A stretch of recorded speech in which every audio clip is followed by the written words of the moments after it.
If you look at some of the churches in North America, in Europe, I have to say we're not always given to sharing the gospel. In fact, I've shared with you before, I would categorize churches in sort of three basic groups. There's the fortress church, which is us against them. You know, it's this church that just sees every person group outside their church as kind of an enemy, that you're really not in unless you're in our church. It's sort of this us against them. And they don't look at the world as lost and in need of a light. They look at the world as being sort of an enemy, not to be reached, but to be screeched at and to be guilted. I mean, look at this billboard. This is on a church sign. If you don't love God, go to hell. Really?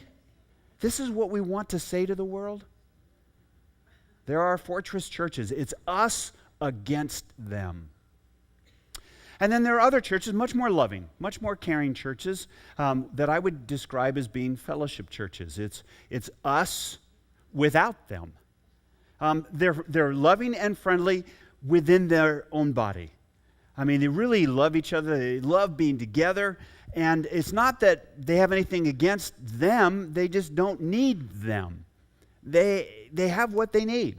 They like who they are. And, you know, the more people you bring in, the more messed up that gets, right? You know, and we like who we are. And we like the fact that we can know everybody. And therefore, if we don't know you, we really don't need you. It's us without them. Church is really about us. Church is for us, not really for you.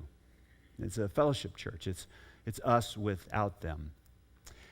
And then there's a third kind of church that I would describe as being a missional church, a church that sees itself as a missional outpost of the light and the love of Jesus Christ in their community. It's a church that works at building bridges into the community, into the lives of people. A church that doesn't wait for people to come to them. A church that works at going out to people. It sees itself as being for them, that the church exists to reach others for Jesus Christ. It's a church that is for them. Now, personally, I vote for the third. You know, I vote for that, for being that kind of church. Now, we all get a vote, though. And in some ways, your vote is probably a little more important than mine. In fact, you vote every Sunday morning when you park and where you park and how you park.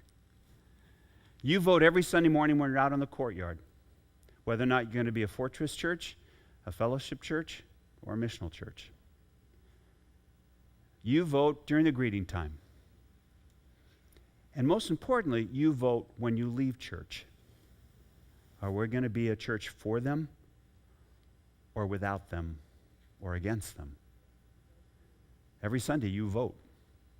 Every time you come on campus and every time you leave, you vote. Are we going to be against them, without them, or for them?